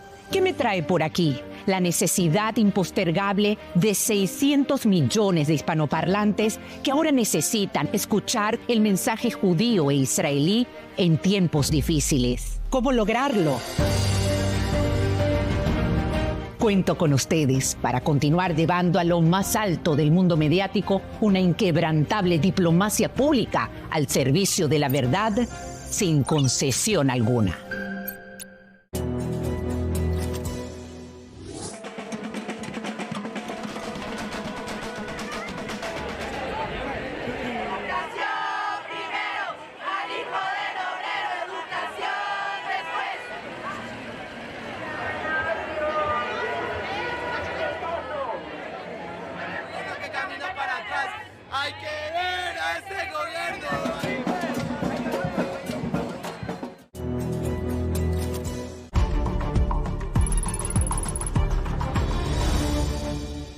This broadcast is brought to you by Israel Bonds, the most direct and impactful way to support Israel.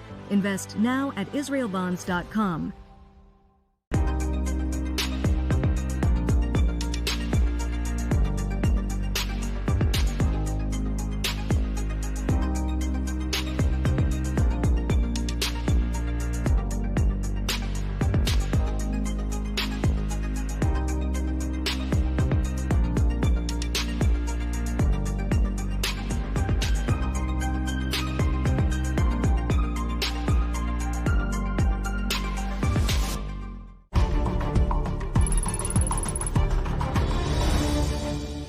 This broadcast is brought to you by Israel Bonds, the most direct and impactful way to support Israel.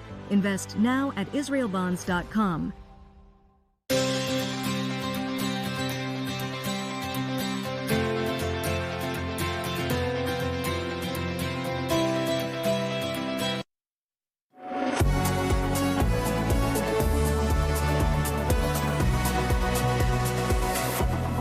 Welcome back to the Rundown on I-24 News.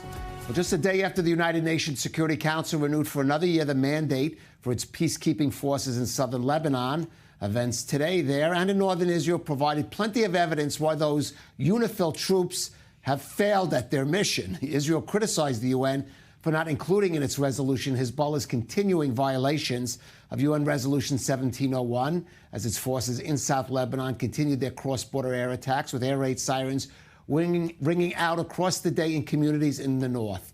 For more, let's go to our correspondent, Robert Swift, who is in northern Israel near the Lebanon border. And Robert, again, more of these attacks, more of the same. But now we have the new school year coming, when perhaps at least some of those communities were hoping there would be at least return to a normality that does not include daily Hezbollah attacks. That's right. So attacks taking place across the day at various sections of the border. There was a couple of incidents where fires were caused both in the west, close to Hanita, and in the far east, in the northern Golan Heights, as a result of these attacks. These in itself are not particularly remarkable. This is the same thing we've been reporting day in, day out for months now. But as you say, the context which sort of crystallizes this is the approach of the upcoming school year. Schools due to go back just next month, and yet many of the families of those who are evacuated don't even know where they're going to be sending their children to school. A recent poll showed that 20% of those families who've been evacuated from area don't yet know which school their children will be attending. And bear in mind, they're already displaced from out of the local area. So, yeah, that is very much the context in which this is crystallizing. And it is likely the cause of some of the friction between different parts of the Israeli states. The local government officials have been quite critical in recent days of the response of the IDF, of the central government, and that's possibly the reason why we're seeing statements on the north coming from senior Israeli officials, such as Defense Minister Yoav Gallant, who earlier this evening spoke about expanding the objectives of the war to include the return of residents to the northern communities. Right. And as I mentioned before, against the context, we had the UN approving its UNIFIL troops, the U.S. trying to find a diplomatic solution. But that all seems tied up to, of course, the hostage talks in the south and the prospects of a ceasefire there. And unfortunately, that prospect seems to have be diminished in recent days. That's right. During the war, Israel has attempted to keep separation between the conflict in the south and the conflict in the north. Hezbollah obviously has attempted to do the opposite, to fuse these two conflicts together. With regards to the UNIFIL presence, there's been conflict here whilst those troops have been present. That doesn't seem like it is likely to change. Often, those troops are due to be observers here, but often it does seem that they have a very passive role in the conflict here, particularly from an Israeli perspective. All right, Robert Swift there in northern Israel near the border. Thank you for that. Still with us, we have Doron Avital and Ariel Osron. And Doron, the confusion in the government that he still doesn't have answers for these parents about what schools they're going to reflects, I think, a bigger issue, which is the government still hasn't really made a plan for how it's just going to deal with the overall security situation. Sure. Until a few months ago, we were talking about the 1st of September as a deadline by which we can bring our citizens back. One of many deadlines that have passed. Deadline that we can't meet this deadline, and we have to find some kind of way to facilitate the beginning of the new year for those evacuees and their students.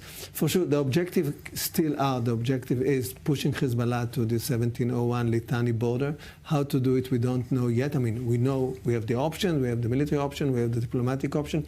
UNIFIL cannot exercise any control over Hezbollah. This is, of course, there's no way to expect them to do it, nor can we expect it from the Lebanese army, which the audience should know there is such a thing as the Lebanese army. But of course, Hezbollah is much stronger, and he commands the southern part of Lebanon. They were pushed away. They paid dearly. There was the preemptive strikes on Sunday, which was very successful on our behalf. And still it allowed Nasrallah to clear. I've had some guests in the studio, Doron, since then who have said they feel an opportunity was missed. The IDF could have struck harder to do more. But I saw a few attacks later on in Baalbek, which is really way to the north, in the back office of Hezbollah, if you want, and some weaponry cache that really blew up. And we saw attacks on the Beirut-Damascus route. So the IDF operates, Hezbollah pays dearly, but we don't have our citizens back because we can't bring them back unless Hezbollah is really pushed away of the Litani border, and this is the dilemma we are, and of course it's connected to the equation of the South. Right, and of course as quickly as the IDF destroys those missiles and rockets, again, Iran is moving and supplying. Sure, but still we can command those lines and try to target them when they move ammunition, and we do our best, yes. All right, well, let's move from Hezbollah to another Iranian proxy, who have also threatened, or still threatening, to carry out a revenge attack against Israel, and then that is Yemen's Houthi rebels. They haven't carried out on those threats yet to attack Israel in response for the Israel Air Force strike on the Hodeidah port, and also the killing of Hamas leader Ismail Haniyeh in Iran. But the Iran-backed Houthis are still wreaking havoc on shipping in the Red Sea. Today they released some dramatic footage of their attack last week on the Greek oil tanker Sunian. You're looking at that. Now, the Sunian has been adrift in the Red Sea. It hasn't sunk since then. There is concern that the crude oil from the ship could start leaking from the Sunian, creating an ecological disaster in those waters. The Houthis say they would allow the tanker to be towed to safety by the EU's Red Sea naval mission as SPEDIS. SPEDIS says so far they haven't seen oil coming from it. But, Ariel, we have to say the Houthis still seem in control of those waters, carrying out attacks, filming them, and now basically creating the terms even under which how other forces can respond to their own attacks. As the Houthis are suffering from the repercussions of environmental disaster at home, with 100 killed in Yemen due to torrential floods, they're causing an environmental crisis in the Red Sea with their continuous strikes on shipping, but this specifically crude oil tanker with 150,000 tons of oil just waiting to spill into the ocean. They have even given their approval to various organizations, tugboats, to carry the vessel away, over fear that this will cause an environmental disaster in the area.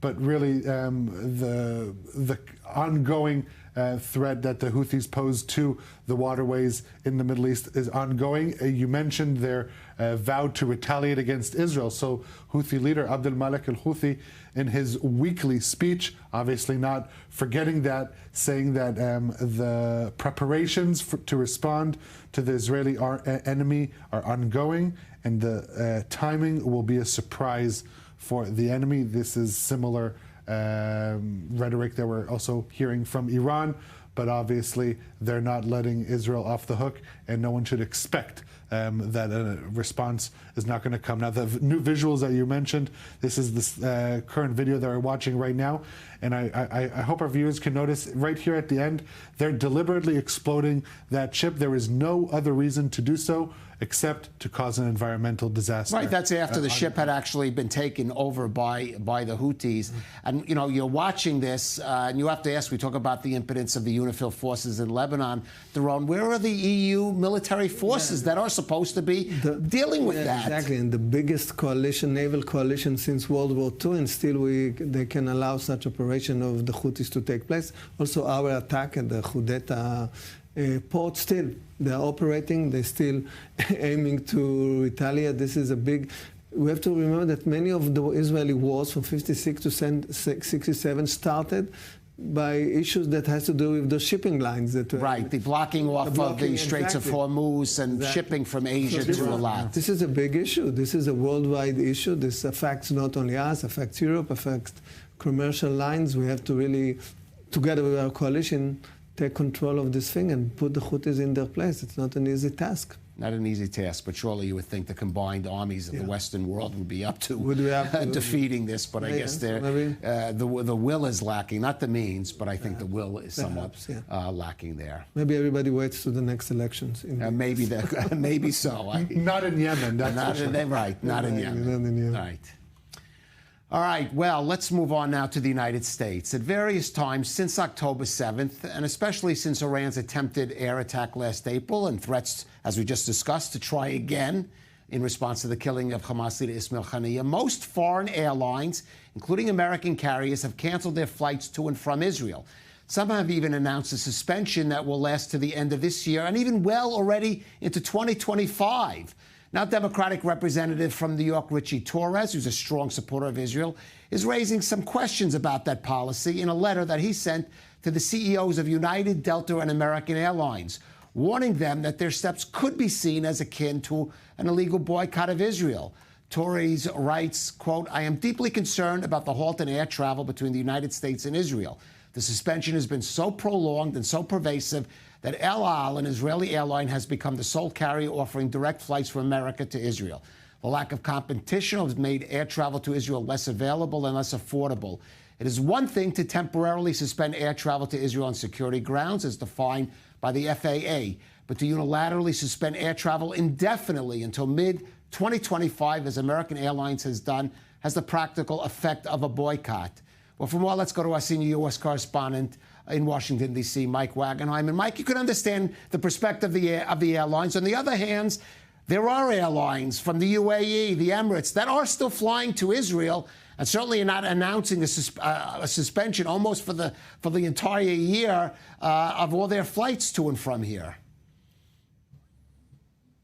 You would think, one would think reasonably, that if the United Arab Emirates is continuing to fly to Israel under these particular circumstances in the region, that it would be safe and reasonable for other airlines to do so to the extent allowable by their own governments. Now, keep in mind, there is occasionally guidance issued by the Federal Aviation Administration here in the United States, the governing body for aviation, that says, listen, particular area, either don't fly there. There are warnings. You should only fly during certain times. Of course, airlines should adhere to those warnings, and oftentimes by law need to. There's no FAA guidance right now, and hasn't been for quite some time, telling these airlines that there's any danger of flying to Ben Gurion Airport. And when you look at the extended timelines, what are we talking about? American, not till late March of next year that they're going to reintroduce flights to Israel. United on an indefinite timeline. Delta is still a few months away. It simply doesn't make sense, and it's allowing the rest of the region, essentially, in their actions to dictate Israel's tourism, Israel's economy, and Torres, Richie Torres, the congressman from New York, essentially saying this is a backdoor way for the BDS movement to take effect here, to have an impact on Israel through the actions of other countries, other non-state actors. So that complaint has been filed here. I would expect there would be some pushback from the Israeli government as well, although we haven't heard any public statements. But I would imagine it's going to take, no disrespect to Congressman Torres, he's been an amazing friend to Israel. I would think this would be handled on a government-to-government level here rather than through one individual Congress member. And I'm surprised the Israeli government hasn't raised more of a fuss so far with its American counterparts in this particular realm. I would too, but we have to say El Al, Israel's national airline, is profiting greatly. Some feel it's profiting too greatly from this situation. I don't know if that may be a factor there. Now, Mike, no one is suggesting... You can only bring over so many passengers there. You can only bring in so many passengers. You might be making a bit more money. Especially at those prices. Now, of course, nobody's suggesting there's an ideological component to the airlines or they're part of the BDS movement. But I know you've been following a story there in the States of a major financial company that is taking actions that really fall more properly in the category of what we call the boycott, disinvestment, and sanctions movement. Fill us in on that. Yeah, a little background here. So a couple of years ago, an alliance of American Jewish organizations got together to challenge a different company called Morningstar and its subsidiary, Sustainalytics. This alliance of American Jewish organizations found that Morningstar and its subsidiary were issuing controversy ratings to companies that were doing business in Eastern Jerusalem, in Judea and Samaria, the West Bank, in the Golan Heights, simply for doing business there. And they were assigning them bad ratings to investors, basically saying to investors, these are not proper companies to invest in because they're committing violations of humanitarian law or international law in these specific areas. Well, it turns out Morningstar and Sustainalytics were using heavily pro-BDS sources to achieve those ratings that they published. Morningstar eventually, after a multi-state investigation into potential BDS practices, reached an agreement with this alliance of American Jewish organizations to redo the way they process those ratings, to use better sourcing, to use less biased sourcing, and the number of companies doing business with Israel that were on those blacklists, essentially, those flag documents, went from scores down to the mid-single digits.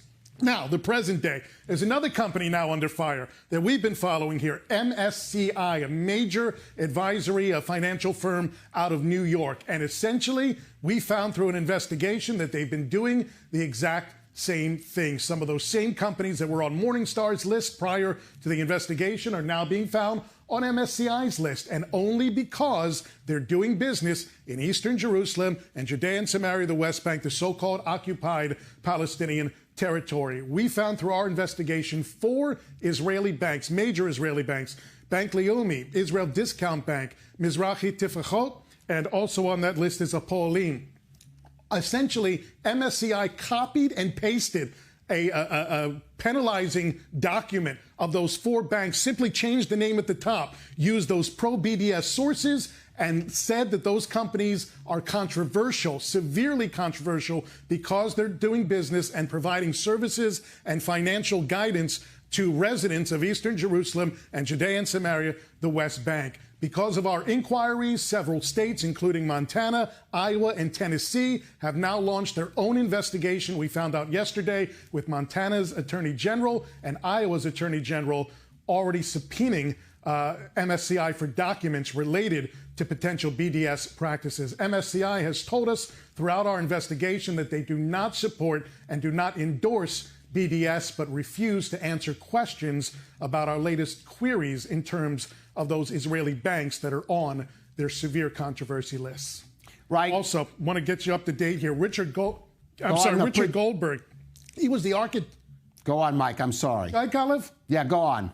Yeah, Richard Goldberg, he was the architect. He was the architect of the first anti-BDS law in Illinois. He told us, this is BDS. There's absolutely no doubt about it. This is BDS, and he's encouraging governors and state financial officers to invoke their anti-BDS laws, in this case against MSCI. Meanwhile, Alana Breutman, she is the Senior Vice President for Public Affairs for the Jewish Federations of North America. She's the one that was running point on the investigation of the American Jewish organizations against Morningstar. She told us Morningstar still has to finish the job they're doing, but MSCI can take a look at Morningstar and what happened there, and they can see exactly what they need to do to rid themselves of this anti-Israel bias within their own ratings. And again, MSCI, will put up a quote from their spokesman there.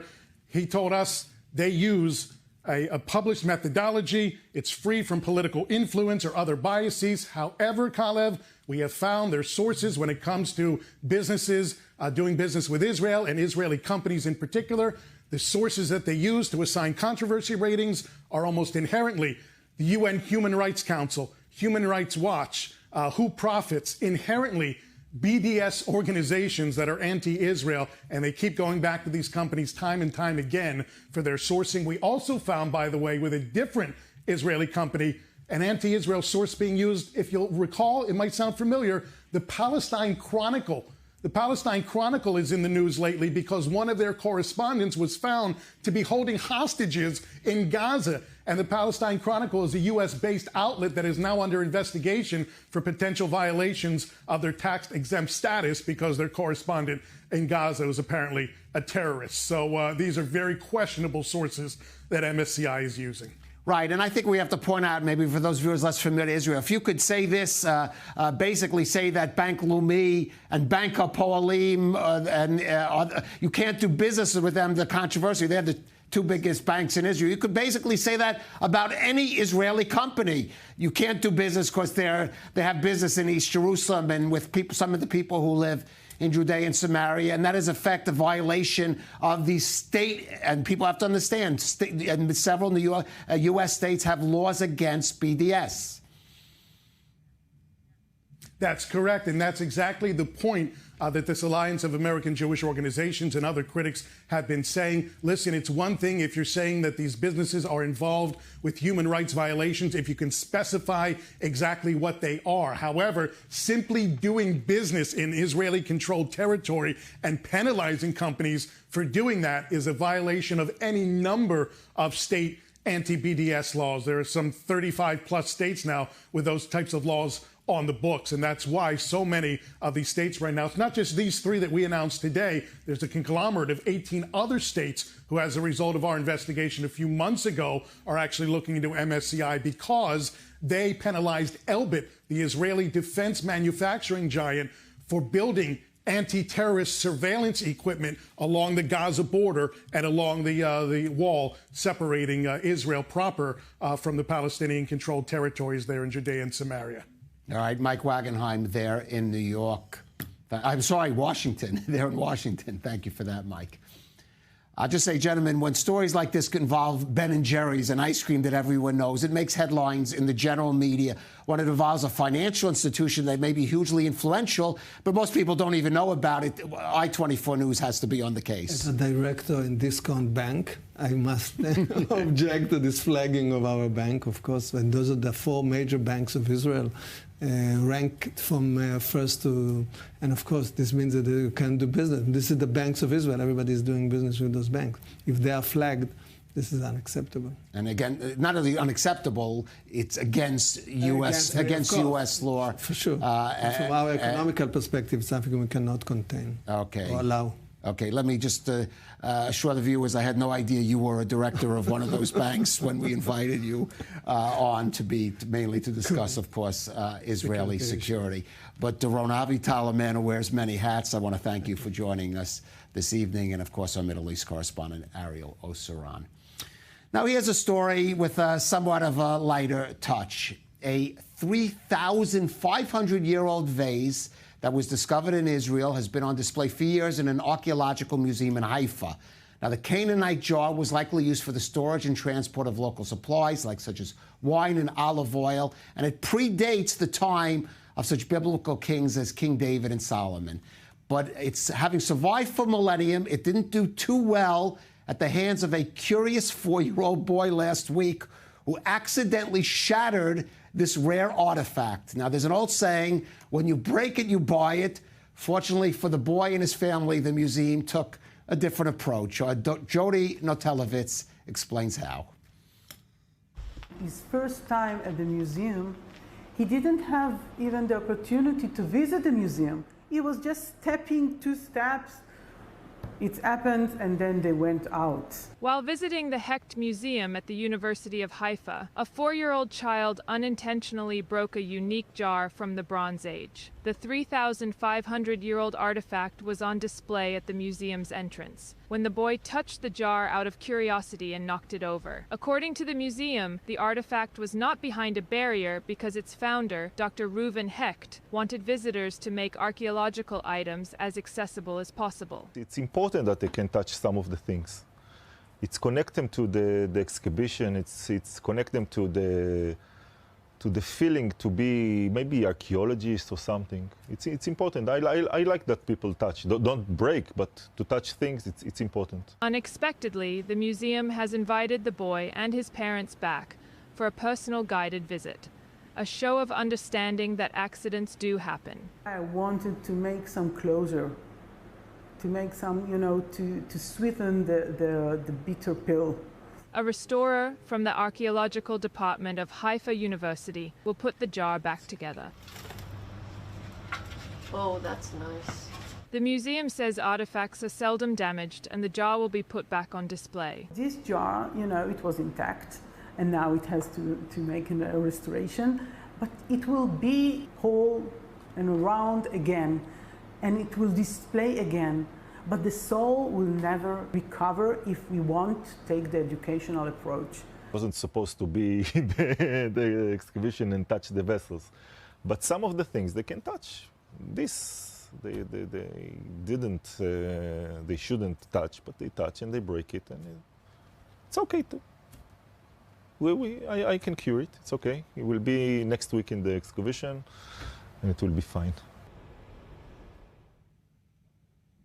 Now, by the way, I should note that the Reuven Hecht Museum, it's named after its founding philanthropist, Reuven Hecht, and a lot of the material in the museum comes from his personal collections. It's really a lovely little museum in Haifa that I don't think gets a lot of visitors from outside of Israel or maybe even outside of Haifa. This may turn out to be the best publicity break that the Hecht Museum has had in years, and I hope it does lead to some more visitors to this charming little museum. And I think they handled it the right way. And I hope that boy is going to have a great story to tell for years to come. That ends our broadcast for today. Of course, you can continue to follow on 24 News on its website and on its various social media platforms. We'll be back with a new program on, I'll be back, I should say, on Sunday. Have a great weekend. Thanks for joining us here. And as always, I say, if I can, catch the rundown.